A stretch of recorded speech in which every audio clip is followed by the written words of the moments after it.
Olá pessoal, tudo bem? Aqui é o professor Thiago com mais uma videoaula sobre as transformações da adolescência, algo discutido em nossas aulas teóricas em sala.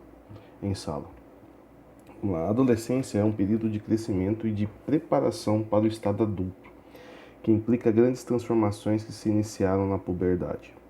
Essas transformações, elas ocorrem de maneira biológica e física, psicoemocional, cognitiva, socioafetiva.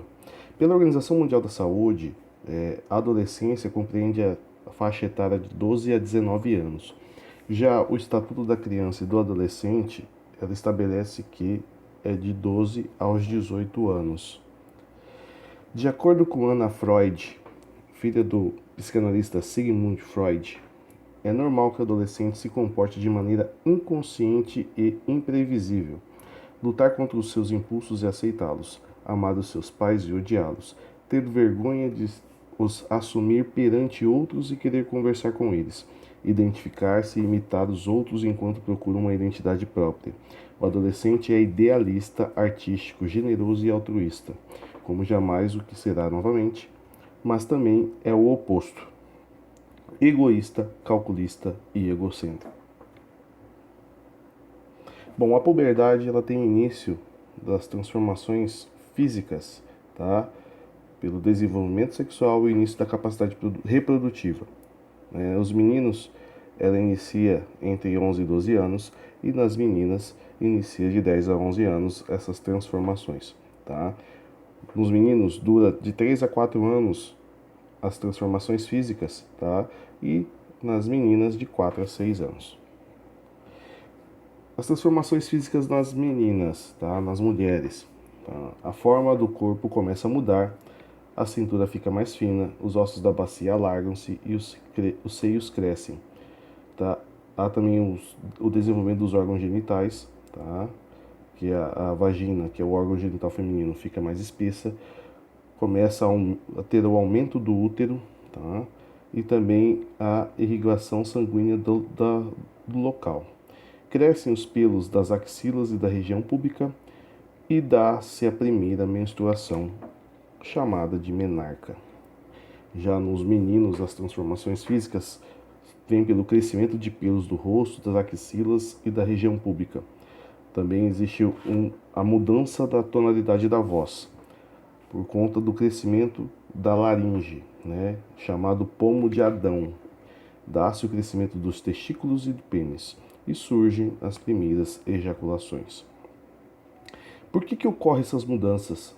Os hormônios são os responsáveis, são as responsáveis pela essa transformação. Lá no cérebro nós temos uma glândula chamada hipófise, tá? Que controla e regula a liberação de hormônios no corpo. Nas mulheres, o hormônio reprodutor, responsável pelo crescimento lá no ovário, é o estrogênio e a progesterona. Já no testículo, existe a liberação da testosterona, tá? Então é o hormônio de crescimento masculino e o regulador feminino é o estrogênio e a progesterona. O ciclo menstrual. Então, intervalo do primeiro dia da menstruação até o primeiro dia da menstruação seguinte, para você encontrar qual é a durabilidade da menstruação. Então, geralmente compreende de 23 a 35 dias, mas em média é 28 dias para que tenha um novo ciclo de surgimento de um óvulo até a expulsão dele pelo corpo. A duração da menstruação varia de 3 a 7 dias, a ovulação mais ou menos no 14º dia do ciclo, de 28 dias, tá? Pegando como parâmetro, e o período fértil entre o 10º e o 17º dias do ciclo menstrual, num ciclo também de 28 dias. A sexualidade é uma maneira de cada pessoa se descobrir e descobrir os outros. Eu aprender a gostar de mim e aprender a gostar dos outros. Uma parte integrante da vida do ser humano. Tá? Exprime-se através de beijos, carícias, abraços, e não somente através da relação sexual. Tá? Cada pessoa vive de uma forma distinta, única e irrepetível.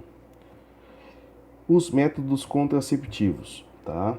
Quando a gente fala dessas transformações, é importante a gente tocar no assunto sobre o método contraceptivo, né? Contra a concepção de um novo ser, que é o feto, depois vai vir uma criança. Então, nós falamos hoje, né, discutimos hoje sobre que métodos evitam a gravidez, tá? Trabalhando no impedimento da fecundação, tá? Que é o encontro do espermatozoide, que é o gameta masculino, com o óvulo, que é o gameta feminino.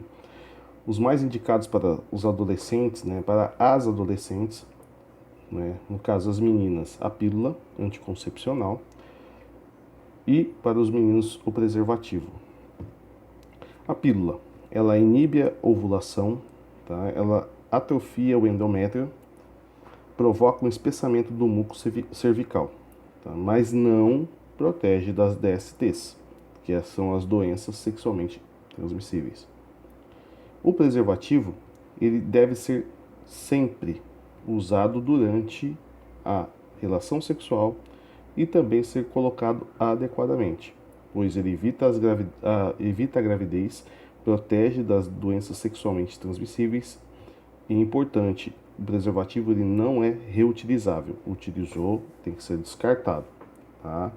Então ele impede que o homem e a mulher tenham DSTs e também previne contra uma possível gravidez.